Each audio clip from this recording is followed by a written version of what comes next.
Praise Lord. खुदावंद यीशु मसीह के मुबारक नाम में हम आपका खैर मकदम करते हैं। इस असेंबली ऑफ बिलीवर्स चर्च के प्रोग्राम ग्रेस ऑफ गॉड में आप सबका स्वागत है आज के इस दिन में, ताकि आप जुड़े और खुदावंद की आशीष को ग्रहण कर सके। तो आइए देखें इस प्रोग्राम को जो है ग्रेस ऑफ गॉड। खुदावंद आपको बरकत दे और बरकत से भरे, आपकी जिंदगी रौनक के अफरोज हो और आप देखें खुदावंद मेरे जीवन में काम कर रहा है। हर एक दिन अपने आप को जांचे।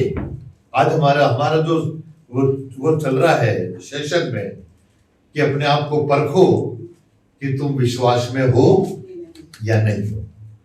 आज की शाम मैंने आज से 2 थर्सडे पहले एक सीरीज शुरू करी थी और वो पढ़ ले दोबारा। इस इफिसियों की पत्री 3रा बाब और उसकी 20वीं आयत पढ़िएगा। अब जो ऐसा कादिर है, अब इसके माने पहले नहीं था। अब ये दिन खुदा ने हमें दिया है तो कह रहा अब जो ऐसा कादिर है कि उस कुदरत के मुआफिक जो हम में तासीर करती है, हमारी दरख्वास्त और ख्याल से बहुत ज्यादा काम कर सकता है। जैसे ख्याल से हमने तो 1,000 मांगा तो उसने तो 1,00,000 दे दिया।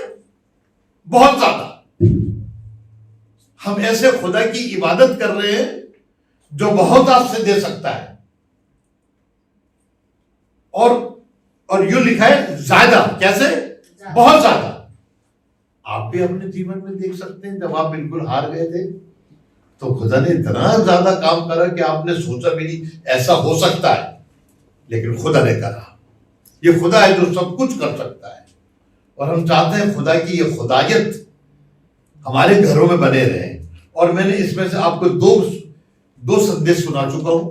अगर किसी को याद होगा तो बताइए। क्या था? पहला फजल और दूसरा था जीवन, जिंदगी। और आज का है इशाया का 55वां बाब और उसकी 7वीं आयत को पढ़िएगा। 55वां बाब और उसकी 7वीं आयत पर गौर फरमाइएगा। शरीर अपनी राह को तर्क करे, यानी दुष्ट आदमी अपनी गलत राह से अपने आप को निकाल ले। और बद किरदार अपने ख्यालों को, और वो खुदावन की तरफ फिरे, और वो उस पे रहम करे, और हमारे खुदा की तरफ, क्योंकि वो कसरत से मुआफ करेगा। कैसे? पूरी रीति से, पूरी अधिकार से वो कर देगा माफ। कैसे ही गुनाह क्यों ना हो। पहले ये गुनाह माफ नहीं होते थे। अगर कोई व्यभिचार करते हुए पकड़ा जाता था तो कलाम में लिखा है उसे शहर से बाहर ले जाओ और तब तक पत्थर मारते रहो जब तक कि वो मर न जाए। ये था, माफी नहीं थी। लेकिन यीशु के आने के बाद अधिकारी से हमें क्या मिलने लगी? माफी। जैसे फजल ज्यादा मिला, जैसे जिंदगी ज्यादा मिली, वैसे खुदावन हमें माफी ज्यादा देता है। यहां पे कोई ऐसा नहीं है जो दूध का धुला है। हर एक से कहीं ना कहीं कोई नुक्स हुआ है, चाहे जवानी में हो चाहे आज भी हो जाता है। लेकिन जब आप खुदा के पास जाते हैं तो खुदावन हमको उन सब चीजों से बख्शिश करता है। और यही खुदावन चाहता है कि यीशु मसीह के आने के बाद यह चीज जाहिर हुई कि यीशु ने बड़े बड़े गुनाहों को माफ कर दिया। देखिए, जब वो सलीब पे लटका हुआ था तब भी देखिएगा उसका काम। जब वो सलीब पे लटका हुआ था तो उसके इर्द गिर्द 2 डाकू थे। और डाकू उस जमाने के भी आज के जमाने के एक से होते थे। वो गंदे काम करते थे, खून बहाते थे, घर जलाते थे, औरतों की इज्जत छीन लेते थे, बच्चों को यतीम कर दिया करते थे। ऐसे को तो मार देना चाहिए। लेकिन जब वो डाकू यीशु मसीह से कहने लगा, जब तू अपने बादशाहत में आए तो मेरी सुधि लेना। यीशु को पता नहीं था कितना खराब है, लेकिन यीशु मसीह ने उसको बिल्कुल कहा, तू आज ही मेरे साथ फिर तो। अरे खुदा बाप, पुराने जमाने में तो था उनको लटकाया भी इसलिए गया था कि शरीयत के हिसाब से इनकी टांगे काट दी जाए, और टांगे काट भी दी थी, वो दी थी दोनों की, तोड़ दी गई थी। लेकिन यीशु मसीह ने एक काम करा, उसे जहन्नुम में जाने से बचाया। अगर दूसरा वाला भी माफी मांग लेता, देखिए खुदा बाप माफी कब करता है? जब आप उससे माफी मांगते हैं। आप गलत काम करने आ रहे हैं कि ना, खुदा माफ कर दे, तब तक नहीं करेगा जबकि आपके मुंह से वो सुनना लाए। वो चाहता है कि रिपेंट करें कि हम मुझसे गलती हुई है, मुझसे गलती हुई है, तब खुदा बाप हमें माफी देने में कादिर है। देखिएगा, और हम जब माफी पा लेते हैं, बहुत बार जब हम माफी पा लेते हैं तो हम अपने से छोटों को माफ करना जानते ही नहीं है। अगर हम खुदा ने हमें माफ करा, हमारी गलतियों से हमें माफ करा, हमारी बेअदबी से हमको माफ करा, लेकिन जब कोई छोटा हमें हमारे साथ ऐसा करता है तो कितना बुरा लगता है ना। और कहते हैं इसको देखूंगा, कहते हैं इसे छोड़ूंगा नहीं, बाहर मिलेगा देख लूंगा मैं। देखिएगा इफ्सियों की किताब उसका 4 बाब और 32वीं आयत को पढ़िएगा। एक दूसरे पर कृपालु बड़े बड़े ध्यान से लिखिए, एक दूसरे पर कृपालु और करुणा में हो, और करुणा में हो, और जैसे परमेश्वर ने मसीह जैसे में खुदा ने मसीह में तुम्हारे अपराध क्षमा किए, तुम्हारे कसूर माफ करे, वैसे ही तुम भी एक दूसरे के अपराध क्षमा करो। अब देखिए उर्दू में बड़ा अच्छा लिखा है, और एक दूसरे पे मेहरबान। क्या चीज वो वहां पे हिंदी में लिख कृपालु। बहुत बार हिंदी समझ में नहीं आती है, लेकिन उर्दू समझ में आ रही है कि एक दूसरे पर मेहरबान। और इसने मेरे को चाटा मार दिया और अब कह रहे हैं कि इस पे मेहरबान हो। हाँ, आपस में एक दूसरे पर मेहरबान हो। आगे, और नम्र दिल हो। और कैसा वाला दिल? सख्त वाला नहीं, छोड़ूंगा नहीं, नहीं छोड़ूंगा, निकल बाहर, अभी बुलाता हूं। ये होता ना नर्म दिल। कैसा दिल? दिल को बिल्कुल नरम वाला, क्योंकि यीशु मसीह खुदा ने कहा था हिजकिय्याह किताब में, मैं तुम्हारे अंदर से पत्थर का दिल निकालकर कौन सा वाला दूंगा? गोश्त कैसा होता है? नरम होता है। और बाइबल कह रहा है कि तुम मेहरबान बनो, और जिस तरह और मेहरबान बनो और नरम दिल बनो, और जिस तरह खुदा ने मसीह में तुम्हारे कसूर मुआफ किए। देखिए, माफी ये नहीं है कि संदीप के जरिए से तू मुझे माफ कर दे, नेवर।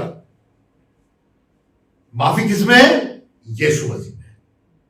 यही वाली लाइन पढ़ी है। और जब और जिस तरह खुदा ने मसीह में तुम्हारे कसूर मुआफ किसके? मेरे कसूर माफ किए। आप भी सोच सकते हैं, हाँ खुदा ने मुझे माफ करा है। और जब तुम्हारे कसूर माफ किए गए हैं, तुम भी एक दूसरे के कसूर मुआफ तुम करो। भी एक दूसरे के, लोग आपको गालियां भी देंगे भाई, मैंने बहुत सुनी है। लोग आपकी बेइज्जती भी करेंगे, मैंने खुद अपने कानों से सुना है। मैं घर में खड़ा हूं बाहर और अंदर से मेरे लिए आवाज आ रही है, नहीं माफ करें। और खुदावन चाहते ही अगर हम यहां पे अपने से छोटों को माफ नहीं करेंगे, हम अपना दिल नरम नहीं करेंगे, तो कैसे आप उम्मीद करते हैं कि यीशु मसीह का दिल भी नरम बन जाए तुम्हारे लिए? क्योंकि लिखा जैसा बोओगे वैसे काटोगे भाई।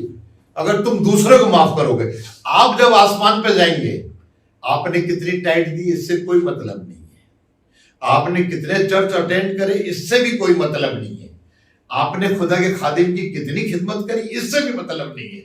वहां पर मतलब इससे कि तुमने जब तेरे मैंने कसूर माफ कर दिए थे, तो तूने उसका कसूर क्यों नहीं माफ करा? आप तो जाते उसमें जन्नत में, कहां चले गए? जहन्नुम में। क्यों? क्योंकि हमने एक दूसरे के कसूर माफ नहीं करे।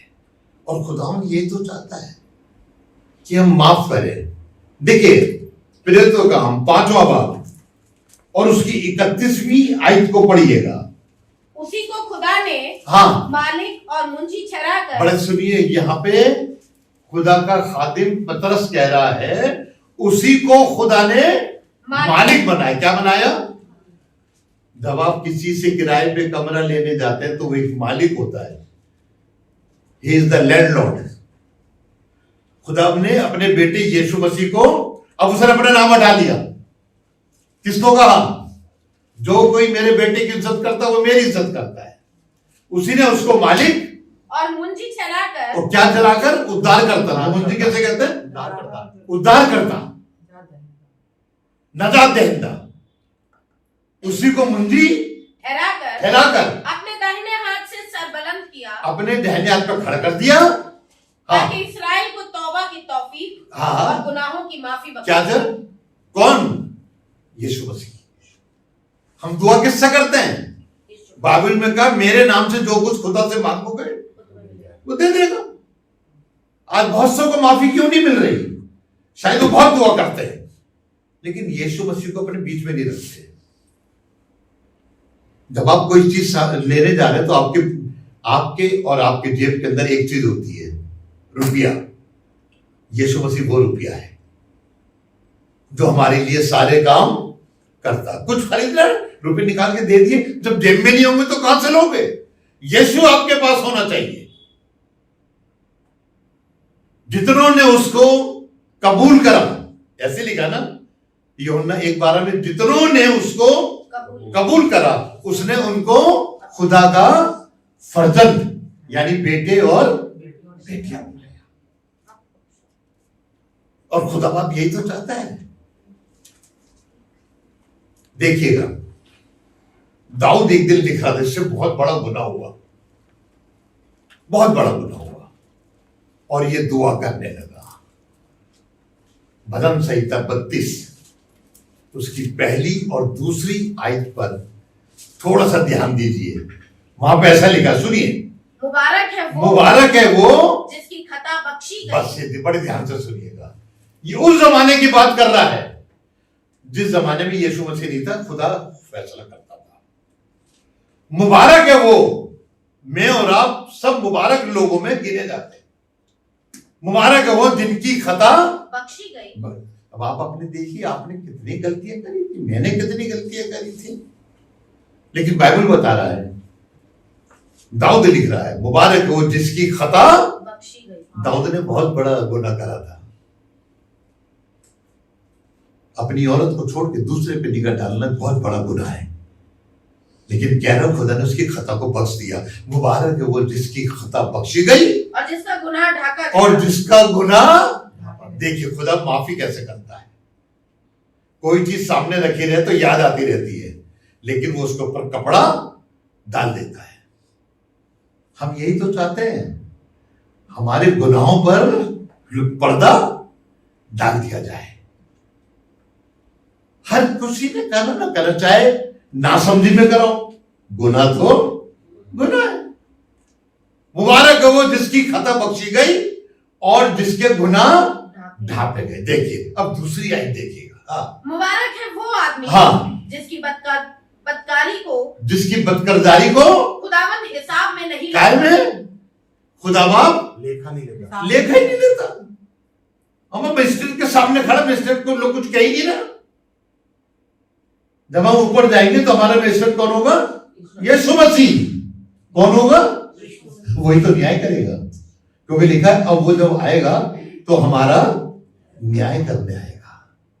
फिर से पढ़ेगा दूसरी आयत।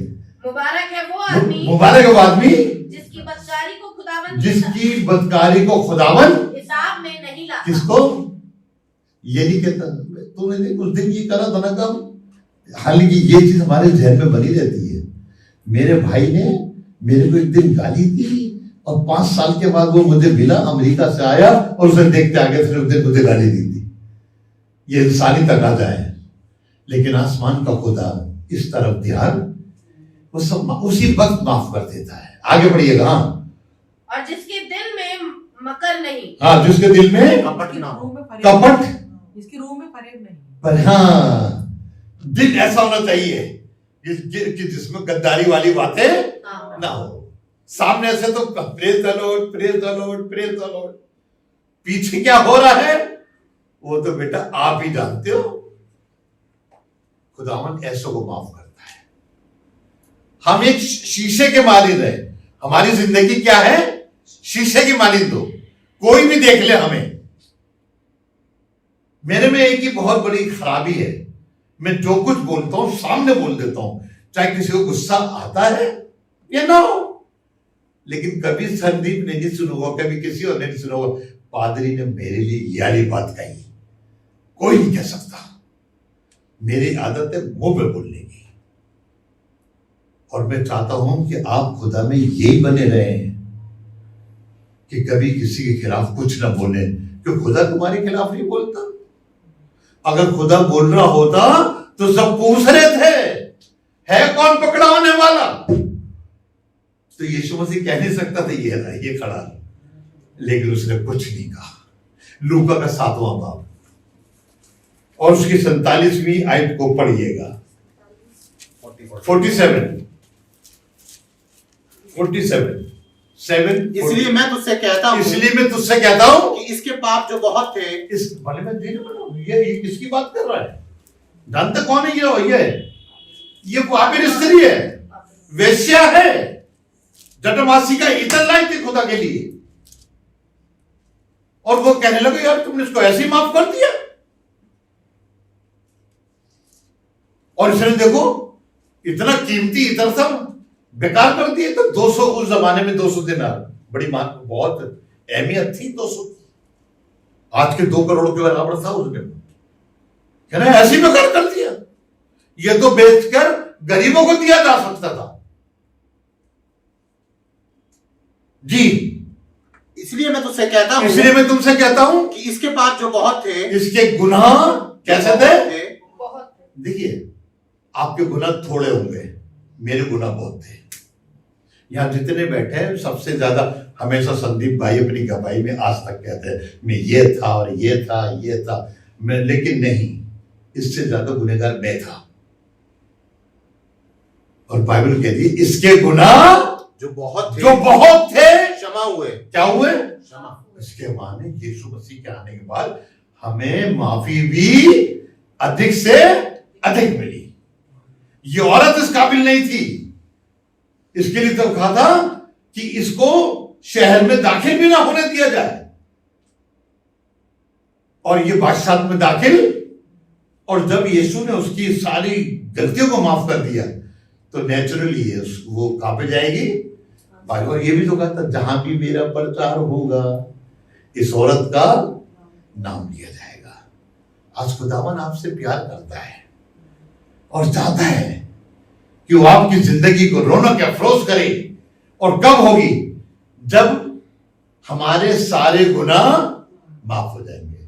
आज तक इंसान लोग बीमारी में क्यों पड़ा है, क्योंकि खुदा ने उसके गुनाहों को माफ ही नहीं करा है। देखिए मेरे दोनों घुटने 7 साल से बेकार है, लेकिन मैं खुदा की खिदमत अब भी कर रहा हूं। रोजाना मैं जाता हूं सेंटर में, और आपको खुशी की खबर है 80% काम हो गया है। और हो सकता है कि अगले महीने में सारा कुछ निपट जाए। ऐसी वाली लाइटें वहां पे लग रही हैं। मालूम कितनी लाइट लग रही है, तकरीबन 100 लाइटें। और आप जब वहां पे जाएंगे तो आपको अच्छा लगेगा, यार हम एक अच्छी जगह आ गए। खुदा ये कोई न्यूटन काम नहीं कर रहा, सुबहान काम नहीं कर रहा, खुदा के फरिश्ते काम कर रहे हैं। वहां पे सुबह 8 बजे लगते हैं और रात के 8, साढ़े 8, 9 बज जाते हैं। वो जो फॉल्ट सीलिंग कर रहा वो तो कल बेचारा 11 बजे घर गया है। हाँ, हमने कहा ये खुदा का घर बनना, किसी का नहीं घर बनना। एक लंबी 10 फुट ऊंची वो बन गई सलीब जो टॉप पे लग गई है। अब हम बना रहे, बोर्ड बनवाएंगे वहां पे, सब खुदा करेगा। उसके यहां देर है, काम करता है वो खुदा बाप। ज़बूर 103 और उसकी 3री आयत की पहली लाइन पढ़िएगा। ज़बूर 103, वही वो तेरे सब अधर्म को क्षमा करता। वो ही कौन, वही मेरा बाप नहीं करता। वही तो तेरे सब अधर्म को क्षमा करता है। क्षमा करता है। आपने बड़े गंदे काम करे हैं, अपने दिल में झांक के देख लीजिए जरा, उठाइए, दिल कहाँ है?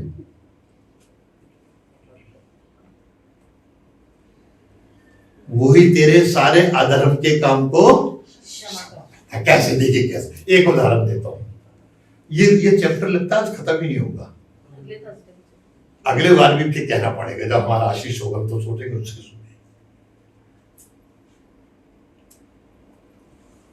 आप जानते हैं एक बाप के दो बेटे थे, एक बाप को छोड़ के चला गया, कितना बड़ा गुनाह है ना। बाप को छोड़ के चला गया और बाप ने उसको सारी चीजें दे दी, अच्छा ठीक है ये तेरा हिस्सा, ले जा ले जा ले जा। लेकिन जब सब कुछ खत्म हो गया और ये हो गया कि अब उसे खाने के भी लाले पड़ गए, तो एक दिन बैठा था सुअरों के गोर में और कह रहा था मेरे बाप के घर में इतने नौकर हैं जिनको पेट से भी ज्यादा खाना मिलता है। जब हमारे इतवार को खाना शुरू हो गया तो लोगों को पेट से ज्यादा, नितिन भाई उन्हें पेट से ज्यादा देते हैं और देना भी चाहिए, खाना बनता तो उन्हीं के लिए ना। हम तो इतना सा खाते हैं, तो पहले हमारी बहुत खुराक थी, अब नहीं है। तो कहने लगा मेरे बाप के घर में इतने नौकर हैं और उनको पेट से ज्यादा खाना मिलता है और मैं यहां पर पड़ा हूं, मुझे रोटी की लाले पड़ गए हैं। अब उसने जब वो होश में आया तो कहने लगा अब मैं उठकर जाऊंगा और अपने बाप से कहूंगा मैं तेरी निगाह में और आसमान के खुदा के निगाह में मैं बहुत गुनहगार हूं, तू मेरे गुनाहों को माफ कर दे। ये कह रहा था ना। और मुझे लड़का नहीं बना, मुझे अपना नौकर ही बना दे। नौकर खाना खाते हैं, एक बार लेने आए नितिन से और खाने के बाद फिर दोबारा आ गए और नितिन आंख उठा के देख, अच्छा ये, फिर वो तीसरी बार आ गए तब भी दे देते हैं। मालूम है क्यों? खाना तो उन्हीं के लिए। तू मुझे अपने नौकर की तरह रख ले। क्या उसने नौकर की तरह रख? ये बात तो उसने कही भी नहीं, कहने वाला था कि उसने उसको गले से सारी बदकारी दूर कर दी। उसने ये नहीं पूछा चांटा मार के कहां गया था, एक बार भी तूने मुझे ध्यान नहीं करा, किसी से पूछ तो लेता कि तेरा बाप कैसा है। अब जैसे हमारा आशीष है और ये हमें कोई टेलीफोन ना करे तो आके पूछ रही है तेरे को इतना टाइम नहीं था, हमें टेलीफोन कर लेता है। अब वो रोज दिन भर 4-5 बार हमें कॉल कर लेता है और पूछता है आप ठीक है, ये है वगैरह, सब सही है। लेकिन उसने उसकी सारी बदकारी मिटा डाली। और क्या कहा मालूम क्या कर, मार इसके लगाओ जरा 2-3 कोड़े हैं। उसने कहा नहीं, इसकी दाढ़ी बनाओ, बाल ठीक करो, कपड़े पहनाओ, सोने की चैन पहनाओ, अंगूठी पहनाओ और आज जियाफत करो कि मेरा बेटा खो गया था, आ गया, मर गया था, जिंदा हो गया है। ऐसा अच्छा खुदा है जो हमें माफी देता है। आज अभी ये तो आधा भी नहीं हुआ है, अगली बार फिर इसको थोड़ा सा आगे बढ़ाएंगे। खुदा के पास माफी ज्यादा है। कितनी है? ज्यादा है। लोग तो रुपए देने में आपको कमी कर देंगे, लेकिन खुदा माफ करने में कमी नहीं करता। वैसा खुदा है, उसके पास बहुत सी चीजें हैं। जब वो किसी को देने आता है, मैं आज से 1 महीने पहले बड़ा वैसा हो गया था, रुसवा हो गया था, यार काम कैसे चलेगा। मैंने बड़े हाथ पांव मारे लेकिन कहीं मेरा काम नहीं बना। लेकिन जब आज मैं देख रहा हूं यार, छत डल गई, फॉल सीलिंग हो गया और वो भी लग गए जिसपे लाइट लगेंगे, ये बाहर का स्टेज बढ़ गया, उसके अंदर चारों तरफ बाउंड्री हो गई, अंदर के वो दरवाजे बन गए, 6 लेटरिन बन गई वगैरह वगैरह। अब सिर्फ घास लगनी है। क्या लगनी है? घास लगनी है। और मैं शुक्र करता हूं कि अभी कोई देखने नहीं आ रहा। हाँ, सब एक बार ही आना देखने, तो आपको बरकत मिलेगी। मुबारक है वो जो कभी चोरी छुपे जाके देख आए कि ये कह रहे थे तो इतना हो गया, देख के तो आए कितना हो गया है। मैंने एक से तो इतवार को मेरे साथ चलना नहीं, किसी और दिन चलेंगे। खुदा बाप आपसे बहुत प्यार करता है और उसका प्यार का मालूम कैसे हासिल होता है? तुम्हारी गलती को छुपा लेता है। मेरी औरत मेरे बच्चों की गलती छुपा लेती थी। आसमान का खुदा तो उससे भी बड़ा है। एक माँ अपने बच्चों को भूल सकती है, लेकिन आसमान का खुदा तुम्हें नहीं भूलेगा। अगली बार फिर मिलेंगे। उम्मीद है कि आज आपने जरूर बरकत को हासिल किया होगा और खुदावंद ने आपको आशीष दी होगी। हम चाहेंगे कि आप हमसे संपर्क करें। अगर आप किसी भी तरीके की सहायता करना चाहते हैं, दुआएं हैं आपके पास, प्रार्थनाएं हैं, तो ज़रूर आप हमसे संपर्क करें। हमारा पता और हमारे नंबर्स आपके पास पहुंच चुके हैं। आप इनके द्वारा हमसे कांटेक्ट कर सकते हैं ताकि हम दुआओं में और आपके साथ मिलकर खुदावंद की महिमा में आगे बढ़ सके। Praise the Lord. खुदा आप सबको बहुत आशीष दे। हमारा एड्रेस है assembly of believers church, S410 street number 11, school block, Shakarpur, Delhi 110092। और अगर आप हमसे फ़ोन पे कांटेक्ट करना चाहते हैं तो हमारे नंबर हैं 8527158740 और दूसरा नंबर है 9891358387। इसके अलावा 9891152423